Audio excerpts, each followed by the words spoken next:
We've been made to believe that motivation is this magical thing that once you get it, life will be a lot easier, you'll crush your goals a lot quicker, and everything and all your stresses will just wilt away.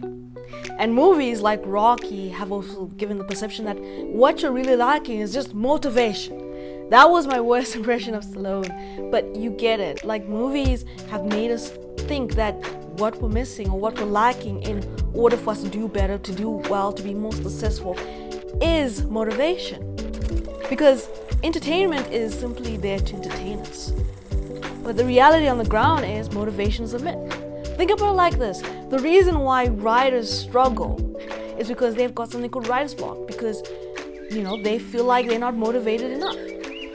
Writer's block has become this big phenomenon that oh yeah, you have made it as a writer if you've got writer's block. And if you crush that writer's block, then you are on your way to being successful. On the ground, motivation is a myth. So today we're going to be talking about why I believe that motivation is a myth.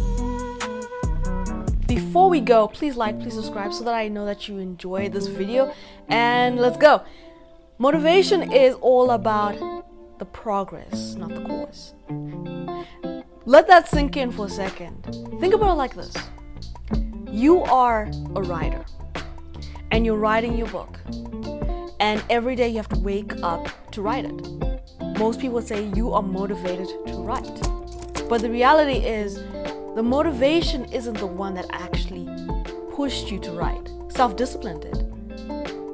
When I was younger, I used to hear this thing over and over again, that in order for you to go from being an amateur writer to being a professional writer is you need to write even if you don't feel like it. So at 21 years old, I would cram that in my head.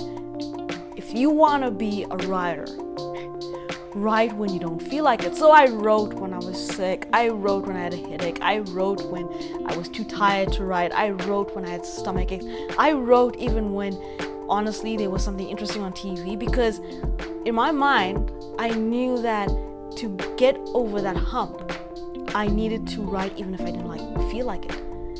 And a lot of people struggle with that notion that you gotta do something when you don't feel like it. And the truth is, we don't feel motivated to do things all the time. You're not motivated to go to work, but you have to. So this is one reason why motivation is a myth. Number 2, motivation is a muscle, like creativity. The most creative people in the world have to practice time in and time out. It's not one of those things that comes easy to them. You look at pianists, you look at guitarists, you look at musicians, you look at people who are actors, actresses, songwriters, whatever thing that does with creativity, they have to constantly practice. And even surgeons, because there is creativity in being a surgeon. For them to become a professional or go to the advanced level, they have to always practice. So they have to develop the muscle. And that's the thing with motivation. You gotta develop it time in and time out. Develop the need to actually work, the need to practice, the need to work even when you don't feel like it.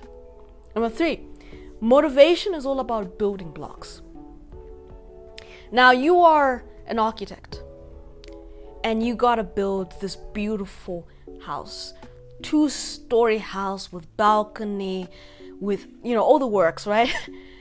You have to go from the foundation. You gotta draw it, right? You have to look at the plans. You have to figure out what fits where and how this is going to become a complete project. And the same thing if you are a musician.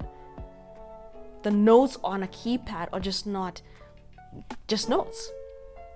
They're musical symphonies that you can use to create whatever masterpiece that you're thinking about doing. Blocks are the essential process in you developing whatever you want to develop. A writer, before they become a professional, has to understand character arcs, has to understand story building, has to understand, the flow of the story. Whatever it is, they have to kind of build their creation and make sure the story fits as a whole. That you understand how All of these are building blocks to get to the next level. You gotta also care. That is number 4. You gotta care what you're doing. If you are not at all about the work you're doing or school or whatever, you are not gonna be committed to actually working on it. My first year in university, I was one of those students that used to sleep on the desk all the time. The desk was my favorite person. I know it's not a person, but you get what I mean. When I would walk into class, I would just think about napping on the desk. And as a result, there were certain subjects I was failing because I would be napping when I was supposed to actually be listening. And I realized that if I wanted to pause, I had to cut that out and actually pay attention. Even in the boringest of lectures, I had to make sure I was alert and attentive. I had to care about passing. And what happened?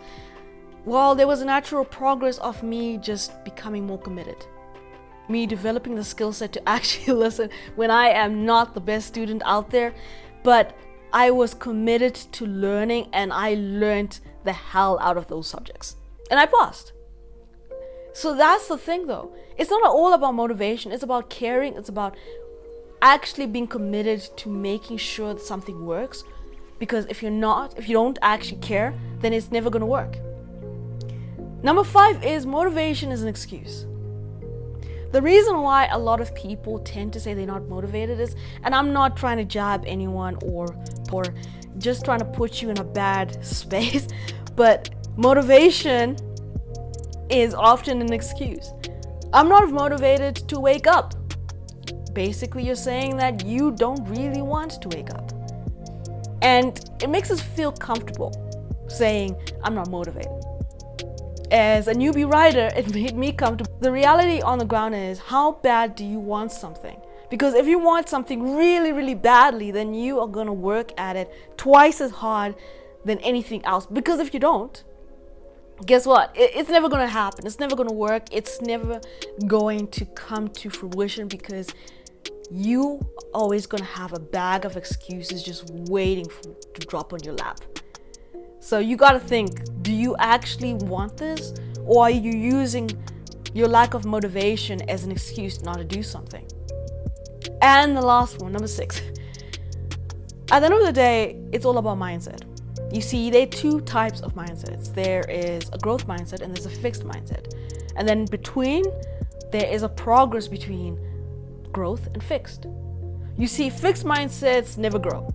They never progress. They always stay stagnant. They're always in one place, one particular time. They're always thinking about what life used to be 10 years ago and aren't willing to develop or change certain things about themselves. What I mean by this is, I used to hate change. Anything about change used to terrify me. I was petrified about the idea of it. I was petrified about people going to a new country. I was petrified about people moving to a new city. So I had to learn to have a growth mindset about everything, because when I accepted change, it was a lot easier for me to change my ideals about money, change my ideals about psychology, change my ideals about work and ethic and even success. Motivation is about mindset. The more you develop your mindset, the better you become at actually doing things that you might not want to do. The reason why people are successful is because they have that growth mindset and they realize that they cannot rely on motivation, because motivation is inconsistent. It's like the wind. One day it's sunny, the next day it's windy, and the next minute it's extremely windy. So, when you focus on the inconsistencies of motivation, then you're never gonna actually go further in life. But if you do things even when you don't want to do them, then it's a lot easier for you to actually be motivated all the time. But don't look at motivation as a factor for you doing things or a factor for success, because most people who are successful will tell you that they did things even when they didn't want to. Anyway, thank you for watching. This is, again, Vanessa. If you haven't, please like, please subscribe so that I know that you enjoyed this video, and keep tuned.